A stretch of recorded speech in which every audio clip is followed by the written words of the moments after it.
The Bucks are playing today, not tomorrow night, when Monday Night Football will go head-to-head with the presidential debate on TV. And Dr. Susan MacManus is with us, our political expert. And you were telling me now a record number of people plan to watch the presidential debate tomorrow night. Right. A recent poll by ABC and Washington Post shows 80% of voters say they're going to tune in.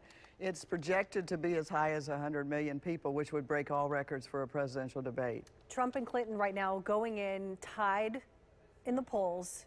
What do either candidate need to do tomorrow night to pull ahead? And do you think one will pull ahead?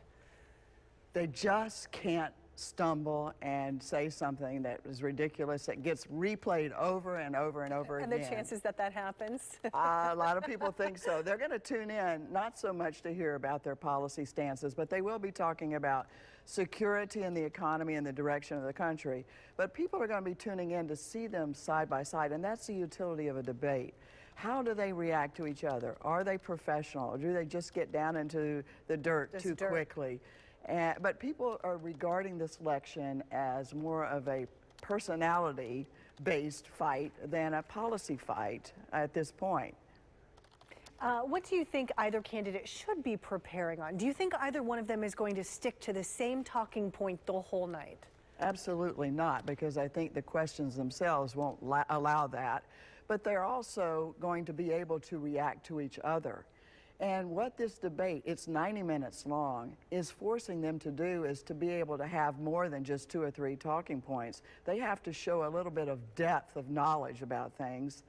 And they haven't had to do that before. And in fact, Trump has never had a one-on-one debate. Hillary has done that in these last, caucuses and primaries. But this will be Trump's first 2-person debate. This will be interesting for sure. I want to ask you about Gennifer Flowers. Many of you, if you don't know, she is the woman who said she had an affair with President Clinton right after he got married. He even admitted to it. Trump has asked her to come to the debate and sit front row. This is a good media tactic. Is it going to be a big distraction? Well, even if she doesn't show, the bottom line is, what have people been talking about since yesterday afternoon when the leak first came out? Right. But that. So he's made his point, and people will be talking about it, and she's not been in the news a lot. He is masterful, whether people like him or not, at understanding media and how to grab the everyday person's attention. My final question for you, Susan, is do you think that presidential debates really impact the outcome of a presidential election? Absolutely. Even that poll that we were talking about earlier says that 17% could change their minds based on the debate. And usually it's higher in Florida. We have a history of that. But even if you push it in 5 or 6 point direction, right now with an election tied, including here in Florida, that's monumental. So of course it can make a difference.